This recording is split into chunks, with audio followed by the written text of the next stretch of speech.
घटेगी नहीं कभी। लेकिन पावरफुल आत्मिक स्थिति वाले जब तैयार हो जाएंगे तो उनका संगठन इतना पावरफुल संगठन होगा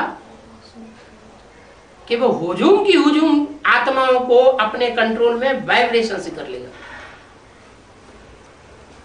शिवाजी के पास कितनी सेना थी? मुट्ठी भर। और औरंगजेब के पास कितनी सेना थी? टिड्डी दल। औरंगजेब जैसे शासनकर्ता को, जिसके पास लाखों की तादाद में हुजूम था सिपाहियों का, लोहे के चने चबा दिए, तो किसके साथ ही ज्यादा पावरफुल हुए? शिवाजी के साथ ही ज्यादा पावरफुल हुए। ये वही आत्माएं हैं जो सृष्टि के आदि में सूर्यवंशी बनी थी, बाप के सूर्यवंशी बच्चे बने थे। एक एक आत्मा रूहानी सोल्जर बनती है। क्या? रूहानी सोल्जर, रूहानी सिपाही। जैसे वो सिपाही होते हैं मिलिट्री में, कितना अनुशासन होता है उनके अंदर, होता है या नहीं? जितने भी महकमे होते हैं सबसे ज्यादा अनुशासन कौन से महकमे में होता है? मिलिट्री में होता है। ये भी रूहानी मिलिट्री है बाप की। क्या? इस रूहानी मिलिट्री का मार्शल, जो देवताओं में महादेव कहा जाता है, वो इस रूहानी मिलिट्री का मार्शल है। जब ये अभी तो ट्रेनिंग चल रही है, क्या अभी चुनाव हो रहा है,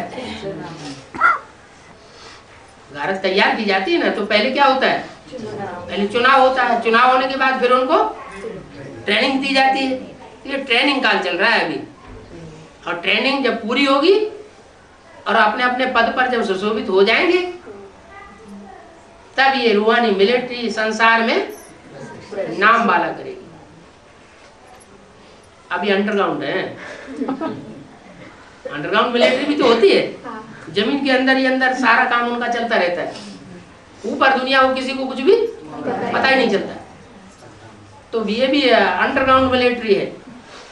ये अंडरग्राउंड मिलिट्री बहुत पावरफुल है। पहले जन्म की प्रजा है। क्या? प्रजा भी नहीं, बड़े बड़े राज्याधिकारी तैयार हो रहे हैं, राजाएं तैयार हो रहे हैं जन्म जन्मांतर के। ये राजाई सिवाय राज्यों के और किसी को प्राप्त होती नहीं। वो दुनिया में जो पढ़ाइयां होती हैं, एक जन्म के लिए पढ़ाई पढ़ते हैं, और ये रूहानी पढ़ाई, ये राज्यों की पढ़ाई 21 जन्म के लिए तो है ही है। 21 जन्म के आधार पर जो स्वभाव संस्कार बनते हैं, वो 63 जन्म भी काम करते रहते हैं।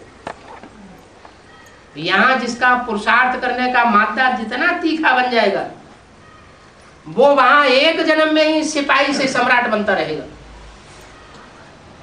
बाबर का जीवन चरित्र क्या था? सिपाही से राजा बन गया, सम्राट बन गया। जैसे विक्टोरिया का वजीर स्ट्रीट लाइट में बैठ करके पढ़ाई पढ़ता था, ऊंचा उठते उठते विक्टोरिया का वजीर बन गया। विक्टोरिया को ज्यादा बुद्धि होती है या उसके वजीर को ज्यादा बुद्धि होती है? वास्तव में शासन सत्ता किसके हाथ में होती है? वजीरों के हाथ में होती है।